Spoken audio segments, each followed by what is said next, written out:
John Pressure, plater in Harland and Wolff's shipyard in Belfast, and known to his workmates as the Ted.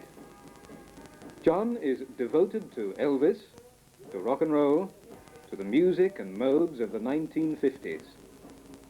Here in his hometown of Greenisland on the outskirts of Belfast, he has helped form a society which is remarkable for its dedication to a bygone period of time. With the support of his wife, father and twin brother, John founded the Greenisland Junior Rock and Roll Society. Belfast already had a rock and roll club. In fact, I was treasurer of it in 1978. About this time, some of the local kids here asked me if they could go to a billy with me, as they liked rock and roll and wanted to learn how to jive. The Cool Cats Club is for older people, so I had to tell them I couldn't join. Anyhow, some of the parents weren't too happy about them going into the middle of Belfast. The kids were so disappointed that's when I decided to do something about it. My dad and my brother Harry and Liz, that's my wife, and myself got together, all the kids that were interested, and the thing just grew from there. That's 3 years ago now, and the club is going from strength to strength still. By the way, there's a big dance on tonight if you fancy coming along. What record will put on next? I don't know what one. The Rankin twins, Michelle and Tanya, are two of the founder members of the Rock and Roll Society and are as familiar with blue suede shoes and Jerry Lee as their dad, who professes to having been one of the original Teds back in the 1950s. Tracy Fletcher was one of the first to approach John Pressure about forming a rock and roll group in the Greenisland area. Since then, Tracy remains loyal to the music despite some teasing from the non-committed.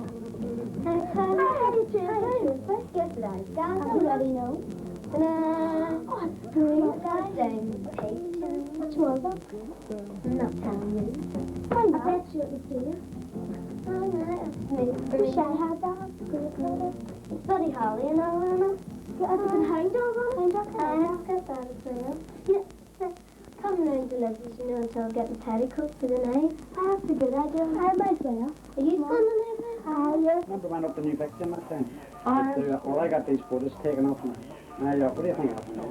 That's good, John. Here's Martin, Michelle, and there's yourself. There's a whole group together. Jimmy Jenkins, a totally dedicated Elvis fan, and one of the first members of the society.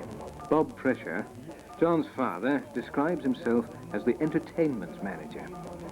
He coordinates all the various aspects of keeping the club running.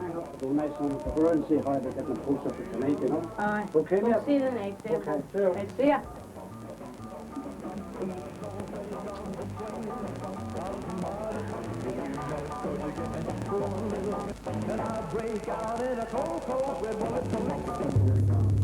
Liz, John's wife, is an essential pillar of the Greenisland Society. Her skill with the sewing machine is matched only by her enthusiasm for rock and roll. In fact, she, John, and all the guests at their wedding were in full 50s gear. Hello, morning. What are you doing here, anyway? None of your business. Stop it, you guys. Half 2, 4, Tracy? Yeah. You're going to get cabin tonight and you two are going to get foul. Shut up, get the boys. You can't get it. I don't want a boy anyway. Not too bad. I've just finished it, actually. Perfect time, isn't it? Oh, it's brilliant time. I'm always like that. Here, let's try it on you. Looking forward to the dance? Yeah. I'm lovely. It's perfect. How's the poster coming out, son? Just finished it. Harry, John's twin brother, is the artistic one of the group and is responsible for much of the visual publicity needed to organize the many rock and roll functions. See you, guys.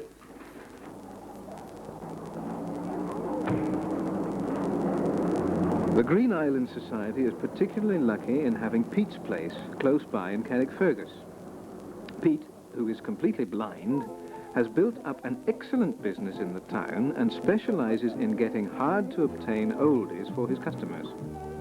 Most of the early Gene Vincents and Buddy Hollys played on club nights were supplied by Pete.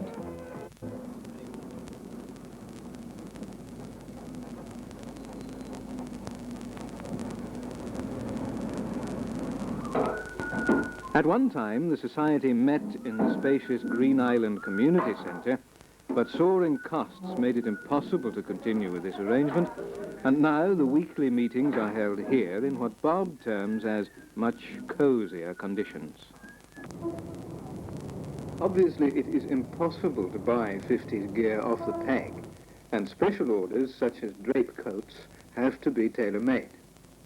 Fortunately, McAllister's of Carrickfergus undertake such work for the dedicated customer, who is prepared to pay a fairly hefty price for the article he wants.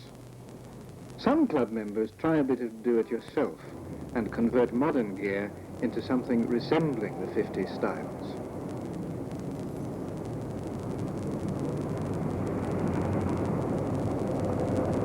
Right, you lot, you all know how to do a basic jive, so today we're going to learn how to do a double turn, the walk, and how to do the split. So you've got your work cut out today, all right? And I don't want no mess, okay? Right, we'll start with the double turn, okay? The walk, and the split. All right? One of the big attractions of the Greenisland Junior Rock and Roll Society is that the youngsters are properly taught how to jive and bop. They are completely tired of the disorganized, do-as-you-please approach to modern dancing and genuinely enjoy the discipline imposed by having to dance correctly to certain structured steps. John and Liz, themselves excellent jivers, are patient teachers and ensure that no sloppy dancing lets down the good name of the club.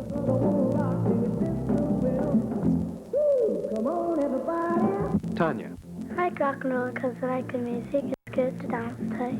And Liz and John learned just to jive. I first joined Green Island Rock and Roll Club 1979, and that's 3 years I've been at it. Tracy. It doesn't worry me that I'm living in the 1950s styles when it's 1980, because you see it in the films and your parents tell you about it. Come on, everybody.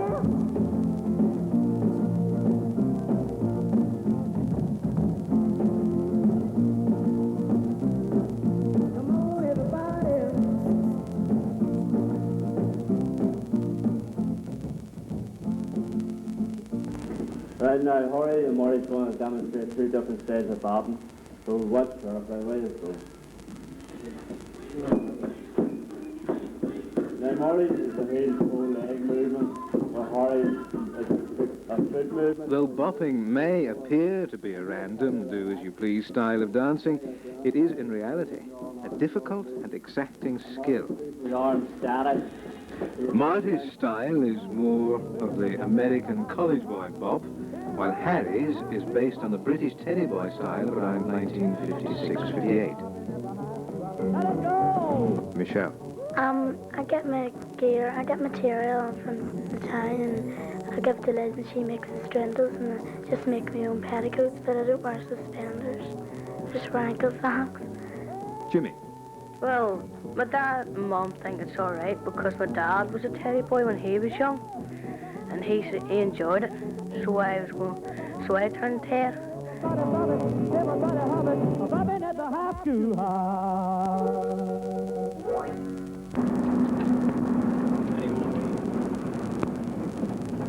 Meanwhile, in the Dockland district of Belfast, the city's leading rockabilly band, the Alley Cats, are also preparing for tonight's big dance.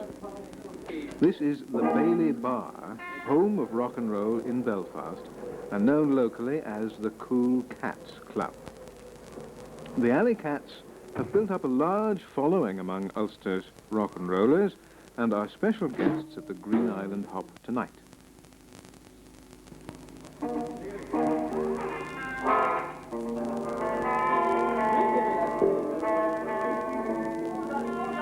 One, two.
good